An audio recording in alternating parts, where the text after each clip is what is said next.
Welcome to Let Me Fix This. Enjoy the video.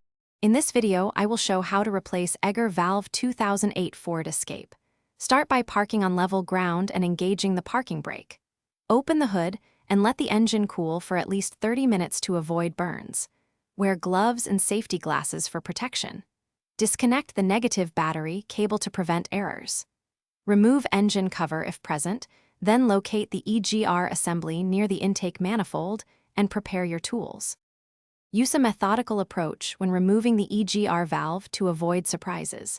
Label or photograph connectors to remember their positions. Loosen bolts in a crisscross pattern and support the valve to prevent dropping it into the intake. Gently pry the valve free if stuck from carbon deposits. Clean the mating surfaces with a gasket scraper and brake cleaner, and inspect the passageways for heavy carbon that might need extra attention before installing the new part. When installing, hand thread bolts first to avoid cross-threading, and then tighten to spec with a torque wrench. Reconnect any sensors and vacuum lines exactly as removed, using your photos as a guide. After reconnecting the battery, start the engine and listen for abnormal noises while checking for vacuum or exhaust leaks. If the check engine light remains, clear codes and take a short test drive to confirm the repair resolved symptoms and improved performance.